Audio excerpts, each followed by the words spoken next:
प्रकाश sir, post opening पहला trade क्या रहेगा आपका? 28 लाख। प्रकाश सर, आप अनम्यूट हैं। सॉरी, आप म्यूट है, माफ कीजिएगा, अनम्यूट कीजिएगा, आप म्यूट है। या ओके। स्टॉक है LTIM, बिल्कुल 6228 पर ट्रेड कर रहा है और आज ध्यान दीजिए आईटी पर। स्टॉप होगा 6100, टारगेट 6350। LTIM। ओके, प्रकाश सर ने पकड़ा LTIM, डायरेक्टर साहब स्क्रीन पे प्राइस रखिएगा, इट्स 6231। अब ऑप्शन तो इसके एक्सपेंसिव होते हैं, उस पर बात करने बेकार है। निफ्टी डे हाई फिर एक स्विंग लगाया। मानस, आप ट्रेड करेंगे?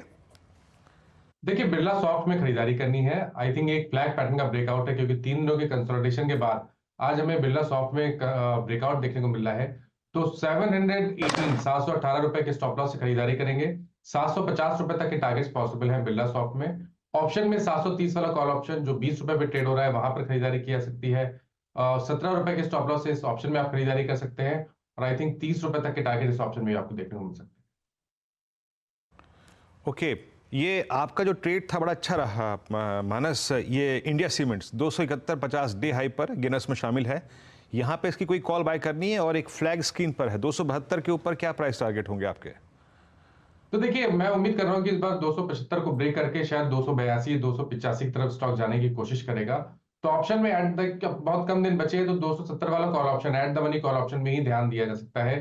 11 रुपए पे ऑप्शन ट्रेड हो रहा है, वहां पर आप खरीदारी करिए। 7 रुपए का स्टॉप लॉस लगाइए और इस ऑप्शन में शायद 20 रुपए तक के टारगेट्स पॉसिबल है।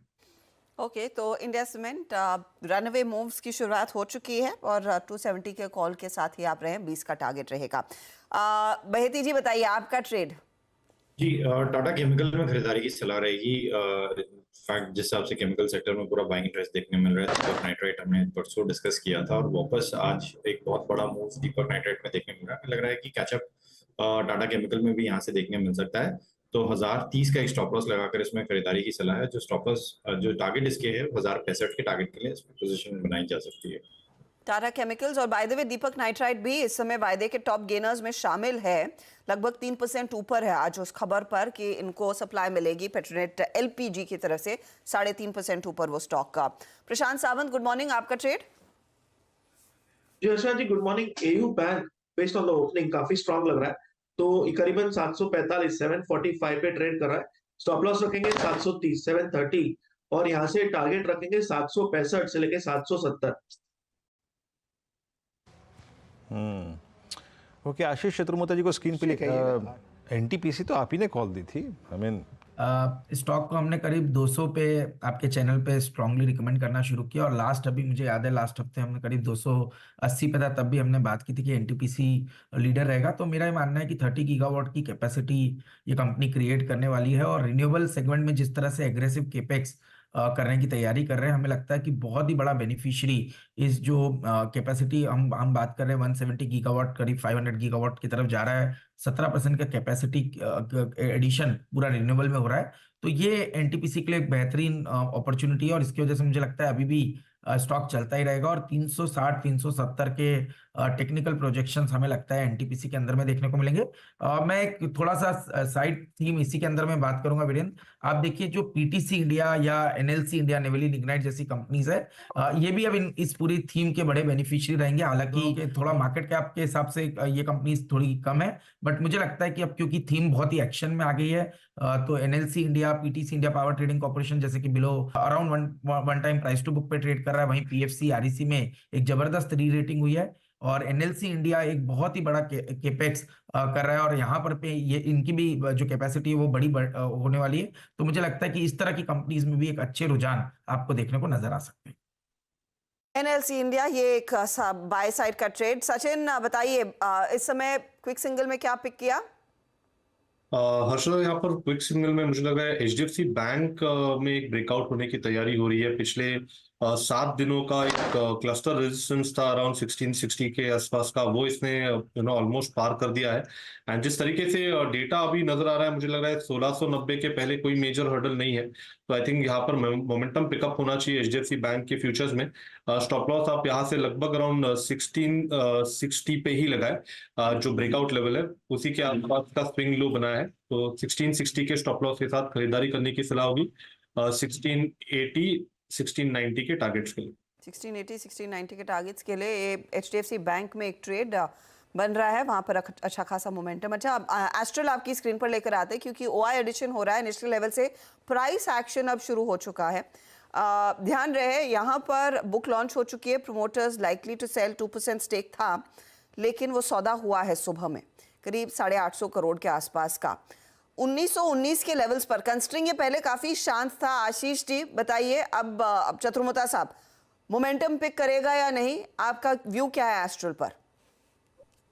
अच्छा, मेरा इस समय पे हम लोग न्यूट्रल व्यू के साथ में है और कोई पोजीशन हमने पोर्टफोलियो में भी इसके अंदर बनाई नहीं है। मेरे हिसाब से देखिए बेहतरीन कंपनी है, ये तो हम सभी जानते हैं, बट शायद मल्टीपल्स के टर्म्स में हमें लगता है कि थोड़ा अभी एक कंसोलिडेशन का फेज कंटिन्यू रहेगा। तो definitely long term investors SIP के नजरिए से स्टॉक को डेफिनेटली पोजीशन कर सकते हैं, बट एक मीडियम टर्म शॉर्ट टर्म में मुझे लगता है अभी शायद ये जो कंसोलिडेशन है 1850 से लेके 1980 2000 की रेंज में, ये शायद आपको कंटिन्यू होता हुआ देखने को नजर आएगा। आज वीरू इनफैक्ट सुबह में हम बात वरुण बेवरेजेस की भी कर रहे थे। स्टॉक देखिए 11-12% के गेन्स पर 1312 लेवल्स इसने हासिल कर लिए हैं। ये भी इनफैक्ट 52 वीक हाई पर ही है। अब यहाँ से अगला पड़ाव आशीष बहेती, वरुण बेवरेजेस का क्या रहेगा? हर्षदा जी, बहुत अच्छा एक चार्ट सेटअप बना हुआ, और अगर वीकली चार्ट्स में देखो तो कंटिन्यूअसली हायर हाइज बना रहा है। वीकली चार्ट्स पे तो 20 डेमा के नीचे भी इसने क्लोज नहीं दिया पिछले 2 साल में। कोई सब्सटेंशियल हमें लग रहा है कि जिस हिसाब का सेटअप बना हुआ है इसमें शायद 1480 और 1500 तक के भी लेवल्स देखने मिल सकते हैं। तो कोई डिप आता है तो खरीदारी की सलाह रहे, इन लेवल्स पे बाइंग करने की सलाह नहीं है। जिनके पास होल्ड है होल्ड करे, सो जो स्टॉप लॉस है उसे ट्रेल करके 1200 के करीब एक सेल रखे इसमें। जी हाँ, और जो हॉट स्टॉक्स में आज स्टॉक्स का जिक्र किया गया था, वोल्टास, उसको जरा एक बार देखिएगा 936, it's now top gainer in derivatives. Shape अच्छी थी और जो पैटर्न था उसमें अच्छा, अगर आप देखें ये लोअर लेवल से इवॉल्व हो रहा था। याद रखिएगा, मैं एक बात कहूँगा सिर्फ, ये जो वीकली कैंडल है ना, जिसमें बुधवार आज है, 2 सेशन पेंडिंग है, ये 2022 के बाद अब तक की सबसे स्ट्रॉन्गेस्ट कैंडल है, वीकली गेन है, plus above all moving averages on weekly charts. ये एक बड़ा ट्रांजिशन होता है, बड़ा अगर आप देखें तो चेंज है यहाँ पर। ये आशीष चतुर्मुता जी, ये वोल्टास बहुत दिनों बाद इवॉल्व हुआ है लोअर लेवल से, आपका व्यू क्या है यहाँ पर? बिल्कुल वीरेंद्र, बहुत लंबे समय बाद एक कंसोलिडेशन फेज कंप्लीट करके स्टॉक ऑलमोस्ट 12 महीने के बाद एक ट्रेजेक्ट्री अपसाइड की बनी है और एक अच्छे वॉल्यूम्स के साथ बनी है। तो कहीं ना कहीं मुझे लगता है कि एक अच्छी रिकवरी अब आपको देखने को नजर आएगी, क्योंकि 1400 रुपए से स्टॉक ने करेक्शन करके 700 रुपए पे लेके आ गया था। तो एक क्वालिटी कंपनी 50% करेक्शन हुआ और अब ये बेस बनाकर जब रिकवरी आ रही है, तो मेरा मानना है कि टेक्निकल प्रोजेक्शंस इंडिकेट करते हैं ये 1050 1100 की जो जगह है वहां तक ये स्टॉक जा सकता है। और क्योंकि एक फ्रेश ब्रेकआउट हुआ है, तो मेरे हिसाब से 890 900 पे एक अच्छा सपोर्ट स्टॉक के अंदर देखने को नजर आएगा। तो वोल्टास में क्लियर कट मोमेंटम देखने को मिल रहा है। कुछ और स्टॉक्स आपकी स्क्रीन पर लेकर आएंगे। एक बार आइशो पर फटाफट से व्यू ले लिया जाए। भले ही खुला या शांत, लेकिन इस समय स्टॉक करीब 2% ऊपर है और निफ्टी के टॉप गेनर्स में इस समय का शामिल 4126 के लेवल्स। काबा साहब, खरीद रहे हैं क्या Ayesha Motors? Ayesha Motors, Ayesha Motors में लेना चाहिए बिल्कुल। 412 से ट्रेड कर रहा है, स्टॉप होगा 4100, टारगेट 4200। मेरे ख्याल से अपमूव मिलना चाहिए, लेने की जगह भी अच्छी है, एक बेट बनता है on the long side. Yes, Ayesha Motors by side का ट्रेड है, 86 रुपीस की बढ़त और अच्छा मोमेंटम स्टॉक में बनता हुआ साफ दिखाई दे रहा है। इनफैक्ट आयशा मोटर्स का चार्ट अगर थोड़ा सा 15 दिनों का, 1 महीने का दिखाएंगे तो आप गौर करेंगे धीरे धीरे करके यहाँ पर इसकी रफ्तार जो है काफी अच्छी खासी पिकअप हो चुकी है। मुझे तो लगता है इस पर वीरू वो बुलेट का साउंड इफेक्ट भी डाल देना चाहिए, जिस तरह के गेन्स स्टॉक में बनते हुए दिखाई दे रहे हैं। 19-20% तक का इजाफा इनफैक्ट पिछले 3 महीनों में। बिल्कुल, आयशा मोटर्स स्ट्रॉन्ग मूव यहाँ पर, और ये 4182 का स्तर याद रखिएगा, और ये भी धीरे धीरे एक फ्लैग में कन्वर्ट हो रहा है। उस फ्लैग का ब्रेकआउट होगा मेरे ख्याल से 41.30 के आसपास। मैं इस बात का जिक्र उल्लेख यहाँ पे इसलिए कर रहा हूँ क्योंकि इसका जो सक्सेस रेशो है ना फ्लैग पे बहुत स्ट्रॉन्ग है। आप हिस्टोरिकली इसके चार्ट को रीड कीजिए, फ्लैग पे हमेशा इसने पैसा बना के दिया है। बहरहाल अभी कुछ देर पहले आशीष तो ने एनएलसी एक कॉल दी थी, मैं इसके वॉल्यूम्स देख रहा था, मेरे कैश के स्टॉक्स की शीट में आशीष चतुर्मोता जी ये बार बार अपीयर होता हुआ। अभी कुछ देर पहले हम हर्षदा और मैंने इसकी परसों मैनेजमेंट से बातचीत भी की थी। ये अच्छा इस पर टेक्निकल सेंस ले लेते हैं। ये डे हाई पर आके ट्रेड करता हुआ 216 6 रुपये ऊपर। मानस जो सप्लाई जोन इसने पार किया है 165-66 का, उसके बाद वो जो ऑल टाइम हाई की रेंज है 280 का पोजीशन ये स्टॉक दे रहा है क्या? आई मीन 270-250 का। अभी मैं आशीष से बात करने वाला था लेकिन अभी उस वक्त है नहीं इस कार्यक्रम में। तो देखिए कहीं पर अब रेजिस्टेंस दिखता नहीं है, तो टारगेट तो आपको वही सेट करने हैं, 270-280 के टारगेट सेट करने हैं। और चार्ट से भी अगर आप देखेंगे तो 10 डे मूविंग एवरेज तक भी स्टॉक करेक्ट नहीं हो पा रहा है। आई थिंक यहाँ पर अपनी पोजीशन में बने रहिए, स्टॉप लॉस को रिवाइज करके 212 रुपए कर लें सबसे पहले, 240 रुपए और उसके ऊपर 270 रुपए तक के टारगेट्स आप देख सकते हैं एनएलसी इंडिया में। वॉल्यूम्स में दिख रहा था इसके, आई थिंक पिछले 5 दिन के वॉल्यूम्स, 6 दिन के वॉल्यूम्स और इनफैक्ट इस पूरे दिसंबर के वॉल्यूम्स जो हैं वो काफ़ी समय बाद, मेरे ख्याल से दिसंबर 2022 के बाद के सबसे स्ट्रॉन्गेस्ट वॉल्यूम, गजब यहाँ पर। खैर coming back to that Eicher Motors, अच्छा सचिन जी के पास एक ट्रेड है, फिर बात करेंगे आयशर पे। सचिन जी क्या ट्रेड है आपके पास? वीरेंद्र जी फ्लैग पैटर्न का जिक्र हो रहा है तो मुझे लग रहा है टाटा पावर का डेटा आपको देखना चाहिए। डिस्क्लोजर होगा कि हमने हमारे क्लाइंट्स को भी अभी भी रिकमेंडेशन दी है। जिस तरीके से ओवरऑल इसका स्ट्रक्चर है 340 के आसपास एक अच्छा कंसोलिडेशन हुआ था एंड उस कंसोलिडेशन से अभी एक फ्रेश ब्रेकआउट हुआ है। जिस तरीके से न्यूज फ्लोज है मुझे लग रहा है लगभग अराउंड 355 तक ये मोमेंटम एक्सटेंड होना चाहिए during the day itself. Positionally जो टारगेट यहाँ पर उभर के नजर आ रहा है वो 375 का है एज पर दी पैटर्न। तो यहाँ पर टाटा पावर्स के फ्यूचर्स में खरीदारी करने की सलाह होगी। स्टॉप लॉस आप लगभग अराउंड 338 के आसपास ही लगाए।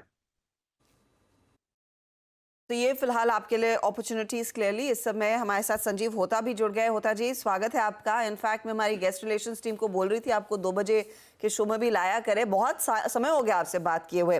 पहले तो सवाल टेक्नोलॉजी कंपनियों पर, एक बहुत तगड़ी रैली स्क्रीन पर, ये एक्सेंचर के नंबर्स का थोड़ा सा इम्पैक्ट है और ऑफ कोर्स जो हमने पिछले हफ्ते जे पावल की तरफ से सुना था उसका भी इम्पैक्ट है। आप अपने आप को कैसे पोजीशन करें टेक्नोलॉजी में? Good morning Harshada. तो देखिए जो एक्सचेंज का नंबर्स आया है, एक्सपेक्टेशन जो स्टेट में था वो थोड़ा सा नेगेटिव था, लेकिन जिस तरह के नंबर्स आए हैं इतना खराब है नहीं and the commentary is on the better side. तो मेरा जो रीडिंग है आईटी सेक्टर में अभी ये है कि जो सेक्टर के हेडविंड्स थे वो क्लियरली बॉटम आउट हो रहे हैं। हालांकि अगर देखें जो एग्जीक्यूशन है उसमें थोड़ा ग्रेजुअल रिकवरी आएगा, लेकिन Q2 के नंबर्स हमने देखा था कि डील विंस जो थे अभी भी बहुत स्ट्रांग है। तो FY25 और FY26 में मुझे लग रहा है कि अर्निंग का स्ट्रांग रिकवरी आ सकता है। लेकिन जैसे आपने बताया कि अभी बहुत ज्यादा रैली हुआ है, तो I find comfort more in the large caps. Large caps में मुझे लग रहा है कि ज्यादा कंफर्ट है। सम पॉकेट ऑफ मिड कैप्स में थोड़ा सा अभी एक्सुबरेंस आ गया है, तो वेट करना चाहिए। लेकिन लार्ज कैप में मुझे अभी भी लग रहा है कि अच्छा खासा तेजी यहाँ से बनना चाहिए। टॉप पिक क्या रहेगा? टीसीएस, इन्फी या फिर एलटीआई माइंट्री के लिए के भी विकल्प हैं? हाँ, तो लार्ज कैप में टीसीएस और इन्फी डेफिनेटली टॉपिक्स हैं, और जो मिड कैप में है वो मेरा पिक रहेगा बिरला सॉफ्ट और एलटीआई माइंट्री। तो ये कुछ अपॉर्चुनिटीज क्लियरली टेक साइड पर इस समय बन रही हैं। अच्छा, एक दो और ट्रेड्स जिस पर मैं आपसे राय लेना चाहती हूँ। टाटा कंज्यूमर, कल दोपहर भी हम इनफैक्ट मनी कंट्रोल की वो खबर का उल्लेख कर रहे थे कि कंपनी शायद कुछ एक्विजिशंस पर जोर दे रही है। Fabindia backed Organic India में शायद ये हिस्सा खरीद सकती है। इससे पहले कुछ रिपोर्ट सजेस्ट कर रही थी कि चिंग्स जो वो चाइनीज सॉस वाला ब्रांड है उसको भी अक्वायर कर सकती है। अब ऐसी खबर तो बिस्लरी की भी हमने सुनी थी, लेकिन इन एक्विजिशंस पर कोई इंसाइट आप दे पाएंगे होता साहब कि क्या ऐड कर पाएगी कंपनी इफ इट ऑल ये होता है? देखिए टाटा ग्रुप का अगर एक देखें तो उनका बैलेंस शीट इतना स्ट्रांग है सभी कंपनी का, इवन टाटा कंज्यूमर का। दे हैव द माने leverage the opportunity to expand their brand portfolio, और टाटा कंज्यूमर पहले भी ये कर चुका है और आगे जाके भी करेगा। और जो जो उन्होंने एक्विजिशन किए हैं वो उनको अच्छा खासा उन्होंने बिल्ड किया है पिलर वहाँ पे। तो ये कोई अचंभे की बात नहीं रहे कि आगे जाके भी वो बड़ा एक्विजिशन करे और उसको एक बड़ा पिलर बन के सामने लेके आए।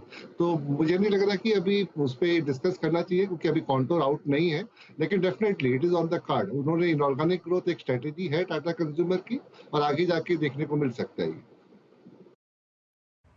हाँ, पर हर्षदा, बिस्लेरी ने जो प्राइस मांगा टाटा कंज्यूमर ने मना कर दिया। आपको लगता है कि जो वैल्यूएशन उस फ्राइड राइस के लिए इनको देने पड़ेंगे, या फिर मंचूरियन के लिए देने पड़ेंगे, या फिर वीरू वैसे चिंग्स डील हो गई है?